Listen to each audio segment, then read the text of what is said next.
धन्यवाद. आज जागतिक पर्यटन, कारण हल्ली पर्यटन पर्यावरण दोन्ही एकत्र असल्यामुळे आणि आम्ही दोघंही मिक्स करत असल्यामुळे खरं तर 2 दिवसाचे, पण आपल्या सर्वांना शुभेच्छा देत असताना मंचावर उपस्थित असलेले महाराष्ट्र राज्याचे मुख्यमंत्री उद्धव ठाकरे साहेब, उपमुख्यमंत्री महोदय अजित पवार साहेब, महसूल मंत्री महोदय बाळासाहेब थोरात साहेब, वत्सा नायरजी, मिलिंदजी, जयश्रीजी, सावळकरजी, दांडेकरजी, सगळेच आणि इथे उपस्थित असलेले सगळेच स्टेक होल्डर्स, महत्त्वाचे स्टेक होल्डर्स आणि सगळे झूम कॉलवर असलेले मान्यवर, आज खरोखर आनंद होतो आहे. कारण हे दुसरं आमचं पर्यटन दिन आणि हा दिवशी खरं तर कोविड जगभरात असत असताना, गेलं वर्ष पूर्ण आपलं लॉकडाऊनमध्ये असलं असताना, ज्या काही आज ह्या खात्यानी आपण बघितलं असेल जे काही काम केलं आहे त्याचं नुसतं एक ओळीचं किंवा एखादं पानावर छापून नाही तर पूर्ण बुकलेट आज छापायला लागलेलं आहे. ह्याचा मला खरोखर आज सार्थ अभिमान आहे आणि मी पूर्ण खात्याचं अभिनंदन करतो. खरं तर जेव्हा मंत्रिमंडळ बनत होतं, जेव्हा खाती वाटप झाली, तेव्हा अर्थात एक विचार मनात होता की खातं कुठचं आणि कुठचं मिळेल, आम्हाला काय होईल. तेव्हा मुंबईत आणि महाराष्ट्रात जर आपण बघितलं तर जेव्हा आम्हाला विचारलं गेलं की कुठचं खातं, कसं खातं, काय, तर तेव्हा नक्कीच मी एक थोडी मागणी केली मुख्यमंत्री महोदयांकडे की जर टुरिझम खातं मिळालं तर आनंद होईल. एवढे वर्ष जे बघत आलेलं आहे, जे काही पॅटर्न असतं मंत्रिमंडळाचं, टुरिझम खातं असं असतं की थोडं बाजूला किंवा कमी लक्ष देणारं असं टुरिझम खातं असतं. पण मी स्वतः आणि माझे जे सहकारी मंत्री आहेत अदितीजी, आम्ही दोघंही तिशीतले आहोत. आमचा हाच विचार होता की हे खातं जे आहे, मिनिस्ट्री ऑफ टुरिझम जे आहे, डिपार्टमेंट ऑफ टुरिझम जे आहे, त्याला आम्ही दोघंही मिनिस्ट्री ऑफ यूथ आणि मिनिस्ट्री ऑफ फ्युचर म्हणून साधत समरत असतो. कारण हे खातं जर असेल आपण बघितलं तर आज पोस्ट कोविड काळात, जेव्हा पोस्ट कोविड सुरू होईल, अजूनही पोस्ट कोविड सुरू झालं नाही, मला मुख्यमंत्री महोदय सांगतीलच, कारण पोस्ट कोविड हा एक महत्त्वाचा काळ असेलच. अजूनही काही देश जे ओपन अप झालेले आहेत टुरिझमसाठी असेल, बिझनेससाठी असेल, 80% वॅक्सिनेशन झाल्यानंतर देखील काळजी घेत आहेत. म्हणून पोस्ट कोविड अजून आपण सांगू नाही शकत, पण जेव्हा केव्हा ओपन अप होईल तेव्हा इकॉनॉमी रिवायवल जी होईल ती मला वाटतं हॉस्पिटॅलिटी, ट्रॅव्हल, टुरिझम ह्या क्षेत्रातून होईल. आणि म्हणून आपण हे सगळे स्टेक होल्डर्स नुसतं आपल्या राज्यासाठी नाही तर देशासाठी महत्त्वाचे आहात. आज खरोखर हे सगळं बघत असताना कोविडच्या काळात आणि आपण इथे काही टुरिस्ट कंपनीज आहात, काही ट्रॅव्हल टुरिझमचे कंपनीज आहात, आपल्याला सर्वांना माहिती आहे की गेलं वर्ष, 1.5 वर्ष आपल्या सर्वांसाठी कठीण होतं.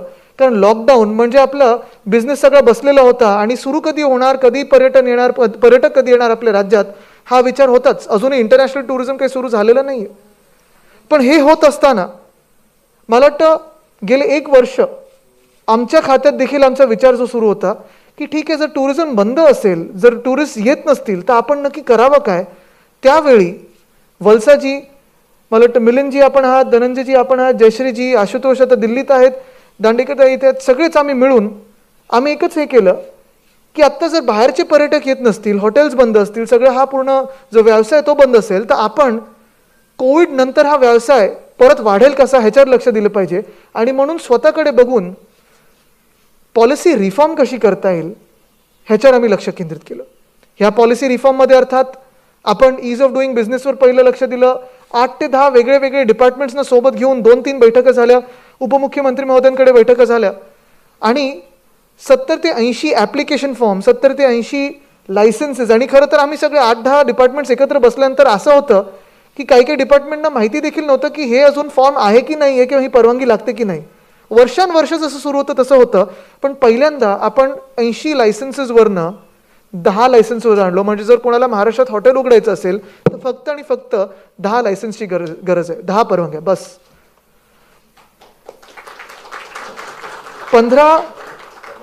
15 NOC होत्या, त्या आपण 9 सेल्फ सर्टिफिकेशनवर आणल्या. आणि हे सगळं असं नाही की 1 वर्ष, 1.5 वर्ष, 2 वर्ष लागतील. आपण टाइम बाउंड परमिशन्स ह्याच्यावर आपण केलेलं आहे. म्हणजे तुम्ही एकदा ॲप्लिकेशन दिलं तर 3 महिन्याच्या आत तुम्हाला परवानगी तुमच्या हातात मिळाली पाहिजे. हेच नव्हे तर ह्याच्याही पुढे जाऊन डिस्ट्रिक्ट कलेक्टर्स आमच्यासोबत आज VCवर आहेत, डिव्हिजनल कमिशनर्स आहेत, त्यांच्या सहकार्याने जिथे जिथे काही हॉटेलना अडचणी येत असतील त्या आपण सोडवण्याचा आपण एक ध्येय ठेवलेलं आहे. अर्थात हे होत असताना 99 पासून मला वाटतं म्हणजे 20-1 वर्ष पेंडिंग असलेलं इंडस्ट्री स्टेटस, उद्योगाचा दर्जा, तो देखील आपण देऊ शकलेलो आहोत. कितीतरी अशा परवानग्या होत्या, अशा कितीतरी प्रस्ताव होते जे वर्षानुवर्ष पेंडिंग होते. ते सीएम साहेब असतील, डीसीएम साहेब असतील, महसूल मंत्री साहेब असतील, यांच्याकडे बैठका घेऊन आपण ते पुढे मार्गी लावू शकलेलो. एक चांगली गोष्ट ह्याच्यात हीच आहे की जसं मी सांगितलं की हे खातं, टुरिझमचं खातं, आधीकडे एवढं कोणाचं लक्ष नव्हतं. कदाचित इतिहासात पहिल्यांदा लॉकडाऊनच्या आधी बजेटरी प्रोव्हिजन जी होती ती सगळ्यात जास्ती आपल्या काळात झालेली आहे आणि मागच्या वर्षी झालेली आहे. अर्थात लॉकडाऊनमध्ये जे काही कट लागले, कारण कोविडचा काळ होता, ते लावायला लागलेले आहेत. पण पुन्हा एकदा जी सुरुवात आपण करत आहोत ती एक जोरदार एक प्रगतीपथावर करत आहोत. आणि महत्त्वाची गोष्ट हीच आहे की रिव्हेंज टुरिझम जे वाढत आहे ते रिव्हेंज टुरिझम दोन्ही बाजूनी एक थोडं चांगलं पण आहे, वाईट पण आहे. कारण कोविडच्या प्रोटोकॉलचं पालन केलं आपण तर ते चांगली गोष्ट आहे. पण अर्थात काळजी घेत घेत आपण पुढे जे जात आहोत, मला वाटतं हे महत्त्वाचं आहे की जेवढे हॉटेल्स, आता आपण ईज ऑफ डुईंग बिझनेस पॉलिसी आल्यानंतर, इंडस्ट्री स्टेटस आल्यानंतर कितीतरी क्षेत्र आपण जे उघडलेले आहेत, कितीतरी जिल्ह्यांमध्ये, जसं आता वलसाजी सांगत होतं की 9 ऑक्टोबरला आपण पाठपुरावा करून चिपी एअरपोर्ट उघडत आहोत.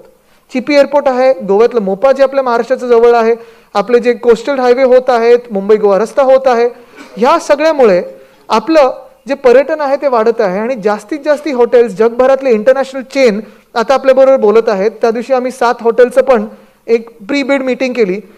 सगळ्यात चांगले, सर्वोत्तम जगातले 5 स्टार हॉटेल चेन्स असतील, 7 स्टार हॉटेल चेन्स असतील, ते त्या मीटिंगमध्ये आलेले. आणि एक समाधानाची गोष्ट अशी आहे आणि आपल्या सर्व स्टेक होल्डर्सना पण आनंद होईल की सर्वोत्तम जे हॉटेल्स आहेत जगातले ते ह्या बीडमध्ये येण्यासाठी उत्सुक आहेत, प्री बीडमध्ये येऊन गेलेले आहेत. आणि पुढच्या एका वर्षात मोठे मोठे हॉटेल चेनची नावं आपल्याला महाराष्ट्राच्या नुसतं मुंबई आणि पुणे नाही तर वेगळ्या वेगळ्या डिस्ट्रिक्ट्समध्ये, वेगळ्या वेगळ्या जिल्ह्यांमध्ये दिसतील, ह्याचा मला अभिमान आहे.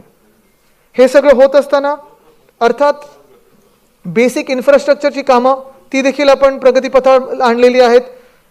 मग DPDC मधून असो किंवा MIDC मधून असो, MTDC असेल, MMRD असेल, PMRD असेल, जिथे जिथे गरज आहे तिथे रस्ते महत्त्वाचे असतील, रोपवे, फनिक्युलर ट्रेन्स, ह्या सगळ्या ज्या गोष्टी आहेत त्या आपण मार्गी लावत आहोत. महाराष्ट्र जर आपण बघितला, परवाकडे मी एका असोसिएशन म्हणजे फिकीच्याच कार्यक्रमात होतो आणि तेव्हा मी हेच सांगितलं की डेक्कन ओडिसी असेल, आपले हॉटेल्स असतील, आपले बीचेस असतील, महाराष्ट्र एक असं राज्य आहे जिथे सर्व काही आहे. आपण आज व्हिडिओ पण बघितला असेल, ॲडव्हेंचर टुरिझम पॉलिसी असेल, कॅरेव्हॅन टुरिझम पॉलिसी असेल, बीच शॅक पॉलिसी असेल, एका राज्यात करण्यासारखं केवढं काय आहे, मला वाटतं हे ह्या खात्यात आल्यानंतर जाणवायला लागलं. जेव्हा मी राजकीय दौरे करत असतो तेव्हा कोकण असेल, मराठवाडा असेल, विदर्भ असेल, पश्चिम महाराष्ट्र असेल, उत्तर महाराष्ट्र असेल, प्रत्येक ठिकाणी काही ना काहीतरी बघण्यासारखं असतंच. आणि या दौऱ्यांमध्ये जेव्हा गाडीचे ताफे जात असतात तेव्हा मी थांबवून तिकडचे काही फोटोग्राफी करत असतो. आज आपण जर बाहेरचं फोटोग्राफी एक्झिबिशन बघितलं मिलिंदजी, मला वाटतं हे आपण फोटोग्राफी एक्झिबिशन देशभरात वेगळ्या वेगळ्या होर्डिंग्सवर असेल, सोशल मीडियावर असेल, आपण करायला पाहिजे.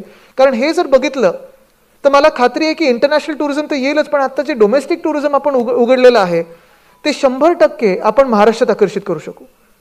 कारण हे आपलं राज्य एकमेव असं राज्य आहे जिथे अर्थात 720 किलोमीटरची आपल्याला कोस्टलाईन लाभलेली आहे, सह्याद्री आहेत, आपल्याकडे विदर्भ आहे, पूर्ण संत्री असतील, मग आपल्याकडे ॲग्रो टुरिझम जे वाढत आहे, स्ट्रॉबेरी ते संत्री ते आंबा, काजू, हे सगळं आपल्याकडे आहे, मंदिरं आहेत, हेरिटेज आहे. मला वाटतं जगाला दाखवण्यासारखं जे जे आपल्या देशामध्ये, हिंदुस्थानामध्ये आहे ते आपल्या महाराष्ट्रात आहे. कदाचित वाळवंट सोडलं तर सगळं काही आहे. पण हे सगळं करत असताना मला आपली सर्वांची मदत पाहिजे आणि म्हणून आपण आज ही स्टेक होल्डर्सना इथे बोलवलेलं आहे. पुढच्या काही दिवसांमध्ये आपल्यासोबत एकत्र बसून महाराष्ट्रात पर्यटन वाढवायचं कसं, ह्याच्यात नुसतं आम्ही आपल्याला सांगणार नाही होतं, आपल्याकडून ऐकणं हे गरजेचं आहे. कारण आपल्या सगळ्यांचा जो अनुभव आहे तो आम्हाला फार महत्त्वाचा आहे. आपले अनुभव घेण्यासाठी, आपले आशीर्वाद घेण्यासाठी आणि आपल्याला सगळ्यांना सोबत राहून महाराष्ट्र कसं पुढे नेता येईल. कारण आपण बघाल, आपलाच अनुभव याच्यात सांगत असेल की जगात काही असे महत्त्वाचे देश आहेत जे पूर्णपणे टुरिझमवर चालत असतात, पूर्णपणे. आणि तिथे गेल्यानंतर आपल्याला कळतं की अरे हे काय, आपण हे बघायला, ही भिंत बघायला आपण एवढे हजारो माईल घेऊन आलो, आपण विमान घेऊन आलो. पण तिथे गेल्यानंतर जे कळतं तसं आपल्याला वेगळ्या वेगळ्या गोष्टी ज्या आपल्या राज्यात आहेत त्या देशभरात नेण्यासाठी, जगभरात नेण्यासाठी आपली मदत पाहिजे. आमचा एक अनुभव असा आहे की ज्या काही गोष्टी पर्यटनासाठी असतील, महाराष्ट्रासाठी असतील, आम्ही CM साहेबांकडे असेल, DCM साहेबांकडे नेलेले आहेत. कधीही ते नाही बोलत नाहीत आणि या खात्याला नेहमी प्रोत्साहन देत असतात. नक्कीच मला खात्री आहे की पुढच्या 5 वर्षात आपण महाराष्ट्राला, जसं आज आपण काही सर्व्हिसमध्ये नंबर 1 आलेलो आहोत, जेव्हा कोविडचा काळ निघून जाईल आणि माझी खात्री आहे की कोविडचा काळ लवकरच निघून जाईल, आपण सर्वच जगाला दाखवू शकू की महाराष्ट्र हा खरोखर महाराष्ट्र म्हणजे काय आहे हे आपण नक्कीच दाखवू शकू. आपल्या सर्वांना पुन्हा एकदा जागतिक पर्यटन दिनाच्या मी शुभेच्छा देतो आणि आपले आशीर्वाद घेण्यासाठी सगळे स्टेक होल्डर्सचे असतील आणि सगळ्यांचं सहकार्य मिळण्यासाठी आपल्याकडे विनंती करतो. धन्यवाद. जय हिंद, जय महाराष्ट्र, वंदे मातरम. महाराष्ट्राचे उपमुख्यमंत्री माननीय अजितदादा, महसूल मंत्री थोरात साहेब आहेत, पर्यटन मंत्री आदित्य इथे बसलेला आहे, राज्यमंत्री आदितीने सुद्धा तिचं मनोगत व्यक्त केलेलं आहे, उपस्थित सर्वच शासनातले आमचे सगळे अधिकारी, सहकारी आणि मान्यवर बांधवांनो, भगिनींनो आणि मातांनो, जागतिक पर्यटन दिनाच्या शुभेच्छा या देताना अनेकदा आपण हा अनुभव घेतलेला आहे की वर्षामध्ये कितीतरी दिन असे उल्लेखलेले आहेत आणि ते साजरे करताना मोबाईलवरनं फक्त हॅपी अमुक अमुक डे एवढ्या शुभेच्छा दिलं का काम भागतं. पण आजचा हा पर्यटन दिन मलाही प्रश्न पडला होता की अजूनही कोविड संपलेला नाही, हळूहळू सगळी जगाचे दरवाजे उघडत असताना आपण कसा काय साजरा करणार, काय करणार या दिवशी. पण मला एका गोष्टीचा नक्की अभिमान आहे आणि अभिमान म्हटल्यानंतर मंत्री माझा मुलगा आहे, त्याच्यामुळे केवळ तो माझा पुत्र म्हणून त्याचं अभिनंदन करत नाही, तर त्याच्यासोबत सहकारी आदिती आहे, वलसाजी आहेत, सगळेच त्या डिपार्टमेंटचे अधिकारी आणि इतरही कर्मचारी ह्यांना मी खास धन्यवाद देतोय की लॉकडाऊनचा सगळ्यात जास्त फटका हा साहजिकच आहे. लॉकडाऊन म्हटल्यानंतर पहिलं फिरणंच बंद, घराबाहेरच पडायचं नाही, तर पर्यटन कसलं करताय. म्हणजे आपण हातापायात बेड्या टाकायच्या, साखळ्या घालायच्या आणि हॅपी पर्यटन दिन, काय अर्थ आहे त्याला. पण त्यात सुद्धा तुम्ही ह्या काही गोष्टी करून दाखवल्यात, त्याच्यात धोरणं आखलीत, धोरणं निश्चित केलीत, नवीन त्याच्यामध्ये सुविधा निर्माण केल्यात, अनेक जणांना रोजगार मिळेल त्याची संधी निर्माण केली. म्हणून मी तुम्हाला खास करून तमाम जनतेच्या वतीने धन्यवाद देतोय. जे जे कार्यक्रम आजपर्यंत आपण आखलेले आहेत त्याचा मी पुनरुच्चार काही करणार नाही. आणि आम्ही आता जसं दादा आणि आदित्य बोलतो तसे थोडे एकमेकात बोलताना मी अजितदादांना म्हटलं की बऱ्याचदा काय होतं, शेवटी बोलणारा जो वक्ता असतो ना त्याची पंचायत फार मोठी होते. कारण आधीच्या सगळ्या खेळाडूंनी षटकार चौकार मारून विकेट्स घेऊन मॅच जिंकलेली असते आणि कॅप्टनला नंतर फक्त मैदान साफ करायला जावं लागतं. तशी माझी परिस्थिती झाली. पण मॅच जिंकल्याचा आनंद नक्कीच आहे. असे सहकारी मिळाल्यानंतर काम होणार नाही कसं, ते झालंच पाहिजे. आणि कौतुक करायचं म्हटल्यानंतर मास्टर शेफ आहेत, फोटोग्राफर्स आहेत. आपल्या राज्यामध्ये काय काय आहे हे जे फोटोग्राफीचं प्रदर्शन आहे, ह्या नुसत्या कलाकृती नाही आहेत. मी सुद्धा कलाकार आहेच, फोटोग्राफर आहेच. मी सुद्धा महाराष्ट्राची फोटोग्राफी मध्ये मध्ये करण्याचा प्रयत्न केला होता, आता त्याला एक इतिहास झाला. पण हे जे फोटो आहेत, हे फोटो आपण बघतो आणि थक्क होऊन बघत बसतो की अरे वा, काय काय फोटो काढले, सुंदर फोटो आहे. माझ्या मते केवळ फोटोग्राफीचं प्रदर्शन नाहीये, तर एखाद्या वैभवशाली साम्राज्याचं त्यातल्या काही ज्या खुणा असतात, त्यातले काही दागिने असतात, दागदागिने असतात, त्याचं प्रदर्शन असतं. तसं हे माझ्या महाराष्ट्राच्या वैभवाचं प्रदर्शन आहे. हे महाराष्ट्राचं वैभव आहे, हे महाराष्ट्राचं ऐश्वर्य आहे. आणि ऐश्वर्य असं आहे की तुम्ही कुठूनही कसंही टिपलत तरी अरे वा, क्या बात आहे, हा शब्द आलाच पाहिजे. असा हा आपला महाराष्ट्र आहेच. दुर्दैवाने आजपर्यंत या खात्याकडे लक्ष गेलं नव्हतं. आता त्याच्यामध्ये नुसतं लक्षच नाहीये, तर त्याचं महत्व आपल्याला कळलेलं आहे. अनेक राज्य, अनेक देश असे आहेत की ते त्यांच्या एकूण बजेटमध्ये किंवा जी काही त्यांची आर्थिक परिस्थिती आहे, महत्वाचा म्हणजे कदाचित 70-80% हिस्सा हा पर्यटनावरती भागत असेल. असे अनेक आहेत. सिंगापूर आहे, त्याच्यानंतर साऊथ आफ्रिका, नैरोबी आहे. तिकडे तर जंगल बघायला, प्राणी बघायला लोक येतात. आणि तिथे गेल्यानंतर तिथले आदिवासी सुद्धा आपल्याला दिसतात. ते सुद्धा आपलं स्वागत करतात. मग त्यांची ज्या काही वस्त्या आहेत तिकडे आपण जातो. अशा आपल्याकडे सुद्धा अनेक गोष्टी आहेत. साधी गोष्ट जरी म्हटली, आता जे एक आम्हाला पुस्तक दिलं दाऊद दळवी, महाराष्ट्रातील लेणी. आता आपल्याला अनेकांना माहितीच नाही आहेत, देशभरामध्ये जेवढ्या लेण्या आहेत त्यातल्या म्हणजे त्याच्यातच त्यांनी म्हटलेले की 1200 पैकी 800 लेणी आपल्या राज्यामध्ये आहेत. 800 लेणी. आम्ही आता जर का बोलायला घेतलं तर किती आपण जास्तीत जास्त नावानिशी माहिती आहेत आपल्याला? 10, 12, 15, 20, 25, 30, 35, पण 800. आणि त्याच्यात त्यांनी जो खेद व्यक्त केला तो हाच आहे की यापैकी जवळपास 90% लेणी अजून आपल्याला माहितीच नाहीये. हा आपला खजिना आहे. आता कैलासचं मंदिर सुद्धा वरपासून खालपर्यंत एका डोंगरामध्ये, एका खडकामध्ये खोदत खोदत खोदत खोदत खोदत गेले. काय प्लॅन केला असेल, काय वास्तुशास्त्र असेल. आज आपल्याकडे सगळं आपण असं मानतो की आपण खूप विकास केलेला आहे, खूप विकास केलेला आहे. मग माझं आव्हान आहे की एवढं जर का आपण स्वतःला प्रगत झालं असं मानत असू तर कैलास एवढं नाही, पण त्याची छोटी तरी प्रतिकृती, खोदण्यायोग्य दगड, आणि जर का दगड सापडलाच, तो शोधून मिळालाच, तर तसं लेणं खोदण्याची ताकद आणि कसब हे आजच्या या आपल्या आधुनिक जगात आहे का, आपल्याकडे आहे का? आणि माझी एक स्वतः इच्छा आहे,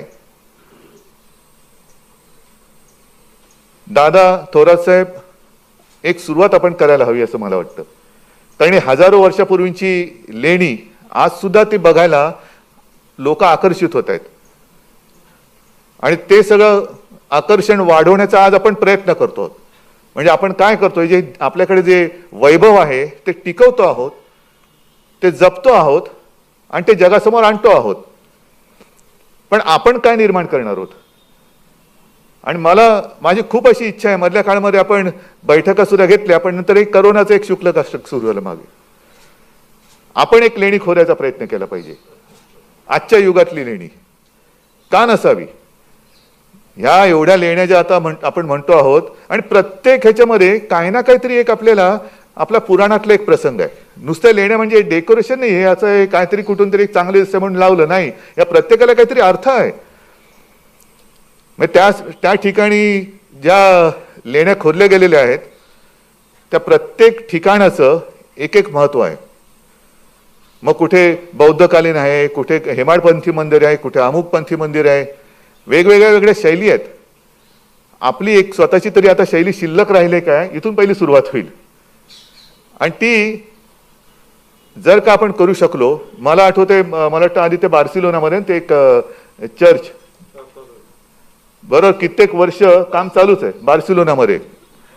आम्ही आदित्य वगैरे लहान होते तेव्हा गेलो होतो. आपल्याकडे काय रांग लावायची आपल्याला सवय आहेच. आणि आम्ही तिकडे गेलो होतो, काही वर्ष झाली, काय व्हीआयपी म्हणून गेलो नव्हतो, एक प्रवासी म्हणून गेलो होतो. मग तिकीटाची रांग काढली, रांगेत उभं राहिलं, तिकीट काढलं. काय वैशिष्ट्य त्याचं? ते ज्या काळामध्ये सुरुवात झाली त्या काळातलं प्रवेशद्वार. मग जसजसा काळ पुढे सरकत गेला तसतसं त्याच्या शैलीमध्ये झालेला फरक हा त्याच्यामध्ये आहे. आणि आता ते मला वाटतं इथे काही 2-4 वर्षामध्ये पूर्ण होईल. अजून 90 वर्ष. सुप्रमा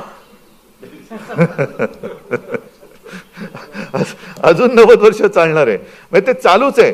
म्हणजे आम्ही आत गेलो होतो ना, तर फिरायला जागाच नव्हती. सगळे ते बांबूचं हे लावले होते आणि त्याच्यावरनं त्यांचे ते मूर्तिकार असतील, कलाकार असतील, पेंटर असतील, काम चालू होतं. म्हणजे कुठून तरी काहीतरी बचकन डोक्यात पडेल हे सांभाळत बाहेर पडलो. आणि बाहेर पडल्यानंतर आधुनिक युगातलं असं शिल्प होतं. म्हणजे सुरुवात झाली त्यावेळेचं शिल्प आणि बाहेर पडू त्यावेळेचं शिल्प. गेले कित्येक वर्ष त्याचं काम चालू आहे. आताच दादा म्हणाले की अजून पुढचे 90 वर्ष हे असं एक काम हे काहीतरी खोदत बसलं पाहिजे. आता वेगळंच काहीतरी खोदकाम चाललंय. राजकारणाशिवाय दुसरे काही धंदाच राहिलेला नाही लोकांना. आणि राजकारणामधलं आपलं कसब दाखवण्याचा प्रयत्न चाललेला आहे. पण हे कसब हे काही काळ लोक बघतील, पण त्यातनं लोकांना मिळणार काय? काहीच मिळणार नाहीये. आता तेव्हा ज्या लोकांनी जे काही शतकानुशतकापूर्वी ज्या काही गोष्टी केल्या त्याचा आनंद आज सुद्धा आपण घेऊ शकतो आहोत.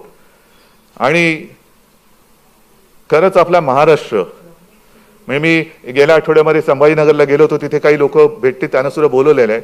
आपल्याकडे कास पठार आहे.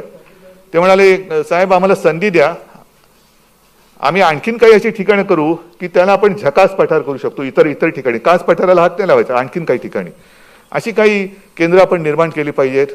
आणि मला खात्री आहे ज्या पद्धतीने आज ही सगळी आपल्या पर्यटन मंत्रालयाची टीम कामाला लागलेली आहे, जुनं ते सोनं आहेच, त्याची झळाळी ते वाढवत आहेतच, पण नवीन सुद्धा निर्माण करण्याची ताकद आणि हिंमत ही त्यांच्यामध्ये आहे. आणि त्या हिमतीला साथ देणारं आपल्या हक्काचं सरकार आहे, आपली संस्कृती आहे, संस्कार आहे. या सगळ्या गोष्टी जर का एकत्र केल्या तर महाराष्ट्र, ज्याचा उल्लेख आदित्यने केला, त्या महाराष्ट्र या शब्दाला महान हा जो अर्थ आहे तो लोकांना समजल्याशिवाय राहणार नाही. आणि दादा तुम्ही जे बोलत तेही बरोबर आहे की या ज्या काही आपण सुविधा निर्माण करतो आहोत, सुविधा निर्माण करणं हे एक मोठं जिकरीचं काम आहेच, पण निर्माण केल्यानंतर त्या राखणं हे सुद्धा जिकरीच आहे. म्हणजे आता चादरीपासून म्हणजे तुम्ही चादर पण झटकून टाकले, त्याच्यामुळे मला बोलायला काहीच शिल्लक राहिलेलं नाहीये. पण या बारीक सारीक गोष्टी आहेत. म्हणजे येणारा पर्यटक जो आहे तो पहिल्यांदा येताना येऊ कसा, अमुक एक गोष्ट तुम्ही आता ऍप तयार केलेलं सगळं केलेलं आहे, मी जाऊ कसा, त्याच्या सुविधा आपण केलेल्या आहेत, पण गेल्यानंतर राहणार कुठे, त्या सुविधा कशा असतील, आलेला प्रत्येक पर्यटक त्याला सुविधा आपण अशा दर्जेदार दिल्या पाहिजेत ज्याची सोय आपण केलेली आहे. मी तर म्हणेन आपल्याला दुसरा ब्रँड अँबॅसेडर नेमण्याची गरज लागता कामा नये. येणारा प्रत्येक पर्यटक हा आपला ब्रँड अँबॅसेडर असला पाहिजे, कारण ती सुद्धा आपली संस्कृती, अतिथी देवो भव. यांनी जर का त्याला जर का सगळ्या सेवा सुविधा उपलब्ध करून दिल्या तर तो सुद्धा म्हणजे अगदी परदेशातला सुद्धा तिकडे गेल्यानंतर अरे तू जा या महाराष्ट्रामध्ये जा आणि महाराष्ट्रात गेल्यानंतर अमुक ठिकाणी जा, अगदी सोपं आहे, या गोष्टी केल्या का तू तिकडे पोहोचले आणि राहण्याची वगैरे तर काय विचारूच नको, एवढ्या सुविधा चांगल्या झालेल्या आहेत. तर ह्या अशा गोष्टींनी दिशेने आपण प्रवास करतो आहोत. आणि वलसाजी तुम्ही केलेली सूचना ही आम्ही गंभीरतेने घेतलेली आहे. कोणती? कॅबिनेट बैठकीची. मी तर म्हणेन तुम्ही असे काही रूट्स डेक्कन ओडिसी सारखे सुरू करा की आमची प्रत्येक कॅबिनेट बैठक ही त्या ट्रेनमध्ये विमानामध्ये असं होईल. पण थोडंच आहे मग आपल्यावरती बंधन येईल की त्या प्रवासाच्या काळात आपल्याला कॅबिनेट बैठक संपवायला लागेल, कारण आता जग वेगवान आहे. आपण तिकडे पोहोचल्यानंतर सुद्धा पुन्हा परतीचा प्रवास सुरू होण्याची वेळ तरी कॅबिनेट नाही संपली तर पंचायत होईल. तर ह्या गोष्टी खरंच एक मला तर हे आव्हान आपण घेतलं पाहिजे की त्या डेक्कन ओडिसीमध्ये कॅबिनेट करणार, नक्की करणार. लवकर सुरू करा. आणि तुम्हाला पुन्हा एकदा म्हणजे माननीय उपमुख्यमंत्र्यांनी एक शब्द दिलेलाच आहे. उपमुख्यमंत्र्यांनी आणि अर्थमंत्री म्हणजे त्या नुसतंच उपमुख्यमंत्री म्हणून बोलले असतं तर काही अर्थ नसता, पण अर्थमंत्र्यांनी बोललेल्या शब्दाला अर्थ असतो. आणि संपूर्ण सरकार हे तुमच्या पाठी उभं आहेच. असेच पुढे चला, महाराष्ट्राला पुढे न्या, जगाला आकर्षित करा आणि महाराष्ट्राचं वैभव जपा, जोपासा आणि वाढवा. जय हिंद, जय महाराष्ट्र.